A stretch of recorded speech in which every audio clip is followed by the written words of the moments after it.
എല്ലാവർക്കും നമസ്കാരം. ഇന്ന് നമുക്ക് വളരെ രുചികരമായിട്ടുള്ള ഫിഷ് ആൻഡ് ചിപ്സ് എങ്ങനെയാണ് വളരെ എളുപ്പത്തിൽ വീട്ടിലുണ്ടാക്കുന്നത് നോക്കാം. നമ്മളിവിടെ ഒരു തുള്ളി എണ്ണ പോലും ചേർക്കാതെയാണ് ഇത് ഫ്രൈ ചെയ്ത് എടുത്തിരിക്കുന്നത്. അപ്പോൾ നമുക്ക് ഈ റെസിപ്പിയിലേക്ക് വേണ്ടിയിട്ട് ഫിഷ് ഫില്ലറ്റ് വേണം. ഫിഷ് ഫില്ലറ്റ് എന്ന് വെച്ചാൽ മുള്ളില്ലാത്ത മീൻ കഷ്ണമാണ്. അപ്പോൾ നമ്മുടെ നാട്ടിലൊക്കെ കിട്ടുന്ന അധികം വേവില്ലാത്ത കട്ടി കുറഞ്ഞ ഏത് മീനും നിങ്ങൾക്ക് ഇതിലേക്ക് എടുക്കാവുന്നതാണ്. അപ്പോൾ ഇവിടെ ഇതുപോലെ ഫ്രോസൺ ആയിട്ട് വാങ്ങിക്കാനായിട്ട് കിട്ടും. അപ്പോൾ അത് ഒരു പീസാണ് നമ്മൾ എടുത്തിരിക്കുന്നത്. അപ്പോൾ ഇത് കുറച്ച് വെള്ളത്തിലിട്ട് ഒരു അരമണിക്കൂറിന് നോർമലാക്കിയതിന് ശേഷം ഇതുപോലെ 2 പീസായിട്ട് നമ്മൾ മുറിച്ചെടുത്തിട്ടുണ്ട്. മുറിക്കാതെ നിങ്ങൾക്ക് എടുക്കാവുന്നതാണ്. ഇനി നമുക്കിതിലേക്ക് കുറച്ച് ഫ്ലേവറൊക്കെ ചേർക്കാം. അതിന് വേണ്ടിയിട്ട് ആദ്യം തന്നെ കുറച്ച് ഉപ്പാണ് ഇട്ട് കൊടുക്കുന്നത്. നമ്മൾ ഒരുപാടൊക്കെ മസാലയിലല്ല ഇത് ഫ്രൈ ചെയ്തെടുക്കുന്നത്, പക്ഷേ എന്നാൽ നല്ലൊരു ഫ്ലേവറുമാണ് ഫിഷ് ഫ്രൈ ചെയ്തെടുക്കുമ്പോൾ. ഇനി ഇതിലേക്ക് കുറച്ച് വൈറ്റ് പെപ്പർ പൗഡറും അതുപോലെ തന്നെ വെളുത്തുള്ളിയുടെ പൊടി ഉണ്ടെങ്കിൽ ചേർക്കാം. ഇല്ലാന്നുണ്ടെങ്കിൽ നിങ്ങൾക്ക് വെളുത്തുള്ളി 2 അല്ലി കുറച്ച് വെള്ളം കൂടെ ഒഴിച്ച് നന്നായിട്ട് പേസ്റ്റ് ആക്കിയിട്ടും ചേർക്കാവുന്നതാണ്. ഇനി ഇതിലേക്ക് കുറച്ച് ഒറിഗാനോ ചേർക്കുന്നുണ്ട്. ഇത് ഓപ്ഷണലാണ്. ആ ടേസ്റ്റ് ഇഷ്ടമുള്ളവർക്ക് മാത്രം ചേർത്താൽ മതി.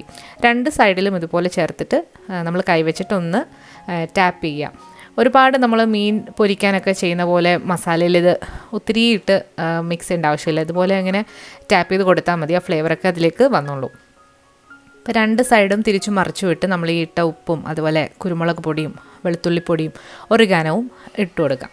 ഇതിലേക്ക് നിങ്ങൾക്ക് ഇഷ്ടമാണെന്നുണ്ടെങ്കിൽ ചില്ലി ഫ്ലേക്സ് ഒക്കെ ഇട്ട് കൊടുക്കാം. കുട്ടികൾക്കൊക്കെ ഉണ്ടാക്കുമ്പോൾ അധികം എരിവ് അവർക്ക് ഇഷ്ടമല്ല, അപ്പം നമ്മൾ ആ ചില്ലി ഫ്ലേക്സ് ഒഴിവാക്കിയിട്ടുണ്ട്. ഇനി നമ്മളിതിലേക്ക് ഒരു മുട്ടയുടെ മഞ്ഞ എടുക്കുന്നുണ്ട്. അത് നന്നായിട്ടൊന്ന് ബീറ്റാക്കി കൊടുത്തതിന് ശേഷം 2 സൈഡും നമുക്കൊന്ന് കോട്ട് ചെയ്തെടുക്കാം. അപ്പോൾ ഇങ്ങനെ കോട്ട് ചെയ്യുന്നത് എന്തിനാണെന്ന് വെച്ചാൽ നമ്മൾ ബ്രെഡ് ക്രംസിൽ ആണ് ഇത് മുക്കി ഫ്രൈ ചെയ്യാൻ പോകുന്നത്. അപ്പോൾ ആ ബ്രെഡ് ക്രംസ് ഇതിലേക്ക് ഒട്ടിപ്പിടിക്കാനാണ് നമ്മൾ ഈ മുട്ടയുടെ മഞ്ഞ ചേർക്കുന്നത്. വെള്ള ചേർക്കുന്നതിനെക്കാട്ടിലും ഒന്നുകൂടെ നല്ലത് മഞ്ഞ ചേർക്കുന്നതാണ്. അപ്പോൾ 2 സൈഡും ഇതുപോലെ ഒന്ന് നന്നായിട്ടൊന്ന് പുരട്ടി കൊടുക്കും. നമ്മൾ മുട്ട നന്നായിട്ട് പുരട്ടി കൊടുത്തിട്ടുണ്ട്. ഇനി നമുക്ക് 2 സാധാരണ ബ്രെഡ് മിക്സിയുടെ ചെറിയ ജാറിലിട്ട് നന്നായിട്ട് പൊടിച്ചെടുക്കുക. സൈഡൊന്നും മാറ്റാതെ വെറുതെ ഇട്ട് പൊടിച്ചെടുത്തതാണ്. അപ്പോൾ അത് 2 പോർഷനായിട്ട് നമ്മളൊന്ന് മാറ്റി വെച്ചിട്ടുണ്ട്. 2 മീൻ കഷ്ണങ്ങളും പൊതിയാനായിട്ട്. അപ്പോൾ ഓരോന്നിലും കുറച്ച് ഒലിവ് ഓയിൽ ഒഴിച്ചു കൊടുക്കുക. നമ്മളിതിൽ എണ്ണയിലല്ല മുക്കി പൊരിക്കുന്നത്, അതുകൊണ്ടാണ് ഒലിവ് ഓയിൽ ചേർക്കുന്നത്. ഇനി നിങ്ങൾ എണ്ണയിൽ ഡീപ്പ് ഫ്രൈ ചെയ്തെടുക്കുകയാണെന്നുണ്ടെങ്കിൽ ഇത് ചേർക്കണം എന്നില്ല. അപ്പോൾ ഇതിലേക്ക് നമ്മൾ നേരത്തെ മാരിനേറ്റ് ചെയ്ത് വെച്ചിരിക്കുന്ന ഫിഷ് ഒന്ന് നന്നായിട്ട് കോട്ട് ചെയ്തെടുക്കാം.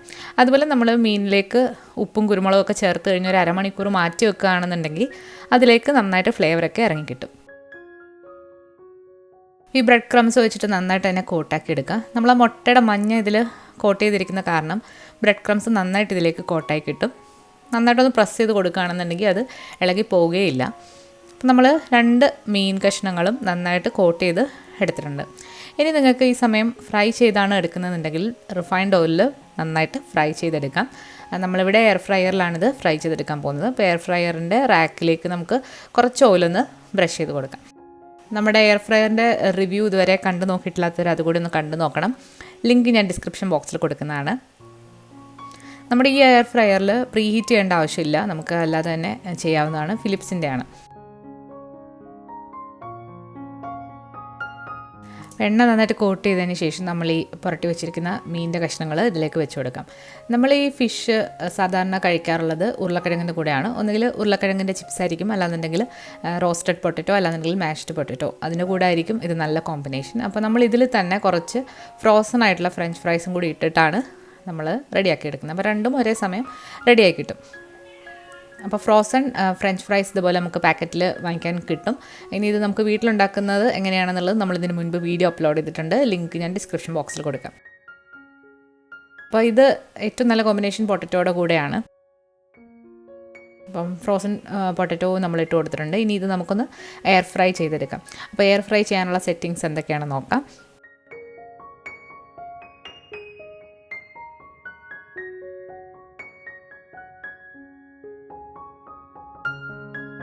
നമ്മൾ വെച്ച് കൊടുത്തിട്ടുണ്ട്. ഇനി ഇത് നമുക്ക് 200 ഡിഗ്രി സെൽഷ്യസിൽ 7 മിനിറ്റ് ആദ്യം ഒന്ന് ഫ്രൈ ചെയ്തെടുക്കാം. അതിനുശേഷം നമുക്ക് നോക്കാം. അപ്പോൾ ആദ്യം 200 ഡിഗ്രി സെറ്റ് ചെയ്തു. പിന്നെ ടൈം ഒരു 7 മിനിറ്റാണ് നമ്മളിപ്പോൾ വെക്കുന്നത്. 7 മിനിറ്റ് ഒക്കെ ആകുമ്പോഴത്തേക്ക് നമ്മുടെ ഫ്രൈസ് റെഡിയാകും. അപ്പോൾ ഫ്രൈസ് നമുക്ക് മാറ്റിയതിന് ശേഷം ഫിഷ് കുറച്ചുകൂടെ സമയം വേണം. ഇപ്പോൾ ഒരു 7 മിനിറ്റ് കഴിഞ്ഞിട്ടുണ്ട്. നമ്മുടെ ഫിഷ് ഒരു 1/4 പരുവായിട്ടുണ്ട്. അപ്പോൾ നമുക്കൊന്ന് മറിച്ചിട്ട് കൊടുക്കാം. മറിച്ചൊന്നും ഇട്ട് കൊടുക്കേണ്ട ആവശ്യമില്ല, എങ്കിലും ഒന്ന് മറിച്ചിട്ട് കൊടുത്താൽ 2 സൈഡും നന്നായിട്ട് ക്രിസ്പിയാക്കി കിട്ടും. അപ്പോൾ നമ്മുടെ ഫ്രഞ്ച് ഫ്രൈസ് നന്നായിട്ട് ഫ്രൈ ആയി വന്നിട്ടുണ്ട്. അപ്പോൾ അത് നമുക്ക് മാറ്റാം. അത് മാറ്റിയതിന് ശേഷം നമുക്ക് മീൻ മാത്രമായിട്ടിട്ട് ഒരു 3 മിനിറ്റും കൂടി നമുക്കൊന്ന് എയർ ഫ്രൈ ചെയ്തെടുക്കാം. ഫ്രഞ്ച് ഫ്രൈസൊക്കെ ഒരു 10 മിനിറ്റൊക്കെ 200 ഡിഗ്രിയിൽ വെക്കുകയാണെന്നുണ്ടെങ്കിൽ ഒരുപാടങ്ങ് ഫ്രൈ ആയി പോവും. അപ്പോൾ അത്രേൻ്റെ ആവശ്യമില്ല.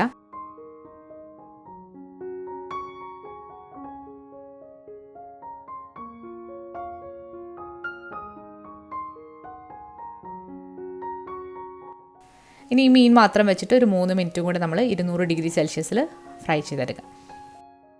അപ്പോൾ ഒരു 3 മിനിറ്റ് കഴിഞ്ഞിട്ടുണ്ട്. നമ്മുടെ ഫിഷൊക്കെ നന്നായിട്ട് ക്രിസ്പി ആയിട്ട് 2 സൈഡും ഫ്രൈ ആയി വന്നിട്ടുണ്ട്. ഇനി നമുക്കിതൊരു പ്ലേറ്റിലേക്ക് മാറ്റാം. പ്ലേറ്റിൽ നമ്മൾ ഫ്രഞ്ച് ഫ്രൈസ് എടുത്തിട്ടുണ്ട്, കുറച്ച് ഗ്രീൻ പീസ് വേവിച്ചത് എടുത്തിട്ടുണ്ട്. ഇത് ഫ്രഷ് ആയിട്ടുള്ള ഗ്രീൻ പീസാണ്. അതിന് പകരം നിങ്ങൾക്ക് സാലഡൊക്കെ എടുക്കാവുന്നതാണ്. ഇനി ഇതോടൊപ്പം തന്നെ നിങ്ങൾക്ക് മയണൈസ് എടുക്കാം. അല്ലാന്നുണ്ടെങ്കിൽ ഇവിടെ സാധാരണ മയണൈസിനൊക്കെ കൂട്ട് തന്നെ നമ്മൾ ലിങ്കൻ ബെറി സോസ് എന്ന് പറഞ്ഞൊരു സോസ് കിട്ടും. അതൊരു ബെറിയാണ്, കുറച്ച് മധുരവും പുളിപ്പൊക്കെ ഉള്ളൊരു സോസാണ്. അപ്പോൾ അതിൻ്റെ കൂടെയാണ് നമ്മളിന്ന് സെർവ് ചെയ്യുന്നത്.